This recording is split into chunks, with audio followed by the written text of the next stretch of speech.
Assalamualaikum warahmatullahi wabarakatuh. Bertemu lagi dengan saya Silvi di sini. Dalam kesempatan video kali ini, saya akan melanjutkan tentang penjelasan sebelumnya, yakni penggunaan balance scorecard dalam menentukan target, yang mana dapat dianalogikan sebagai sebuah pohon. Maka kali ini saya akan melanjutkan beberapa hal penting sebagai pelengkap di balance scorecard itu sendiri. Dan ini merupakan tugas yang ketiga. Yang pertama, 4 perspektif balance scorecard. Kedua, apa OKR itu? Ketiga, kenapa harus pakai OKR? Target harus smart. Dan keempat, objektif dan key contoh JNE KCU Medan dan dikelompokkan berdasarkan 4 perspektif balance scorecard.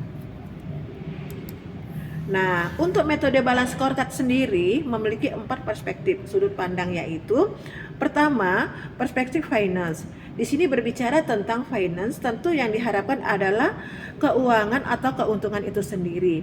Yang kedua, perspektif customer, berbicara di mana tentang bagaimana memuaskan pelanggan dan cara bagaimana mengembangkan pelanggan dan memperluas jaringan. Yang ketiga, perspektif bisnis, berbicara tentang proses bisnis atau internal bisnis yang terjadi dalam perusahaan. Dan yang keempat, perspektif human capital. Di sini berbicara tentang bagaimana produktivitas karyawan, kesejahteraan karyawan itu sendiri, dan kompetensi yang dimiliki oleh individu karyawan tersebut.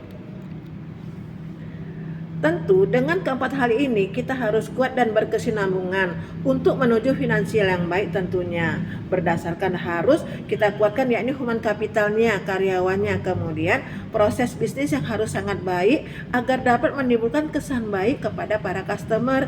Dan jika ketika hal ini sudah baik, maka finansial ataupun keuangan itu bisa kita sebut goals kita akan sangat baik.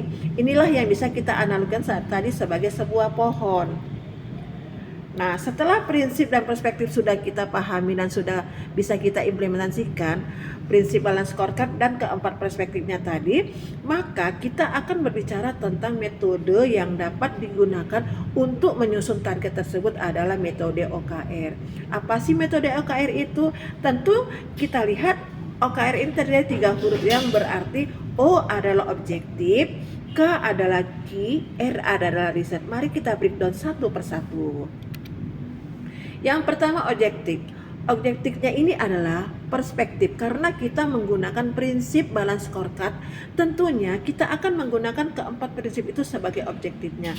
Yang kedua, key performance indicator. KPI sebuah kunci atau kunci yang digunakan untuk goals itu tercapai. Dan yang ketiga adalah result. Result adalah hasil dari key dan objektif yang dapat dicapai setelah KPI sudah terlaksanakan. Sebagai contohnya, hasilnya jumlah sales kita, SDM yang semakin memampuni dan sebagainya.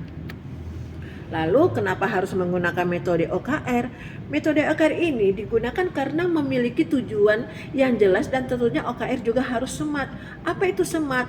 Pertama, S itu artinya spesifik, detail dan rinci. Kedua, M measurable, dapat diukur. Yang ketiga, A achievable, dapat dicapai. Yang keempat, R reliable, sesuai kondisi. Dan yang kelima, timeline, target waktunya. Lalu sebagai contoh sendiri adalah perusahaan JNE. JNE kita juga memiliki target sendiri, maka coba kita lihat objektif dan key-nya yang akan menentukan riset. Yang pertama, objektif perspektif human capital. Hal ini bersinggungan langsung dengan SDM yang ada di JNE itu sendiri. Dan yang kedua, objektif perspektif internal bisnisnya. Di sini bersinggungan dengan proses bisnis yang baik, bagaimana melayani customer dengan baik, bagaimana proses penerusan yang baik, bagaimana proses delivery yang baik, branding dan penguatan image perusahaan di mata masyarakat, dan proses digitalisasi JNE. Dan yang ketiga, objektif perspektif customer, berbicara tentang penambahan dan kepercayaan masyarakat dalam penggunaan JNE sebagai ekspedisi dan penambahan jaringan-jaringan JNE itu sendiri. Dan yang keempat, objektif perspektif finance. Tentunya dari poin ini yang kita harap adalah goalsnya berupa revenue atau sales kita yang baik, kita profit atau tidak, dan banyaknya receivable account-nya. Demikian yang dapat saya sampaikan tentang metode OKR. Objektif dan KPI sangat diperlukan untuk result hasil yang baik. Lebih kurang mohon maaf. Sampai ketemu dalam season berikutnya. Salam dari saya. Dadah. Assalamualaikum warahmatullahi wabarakatuh.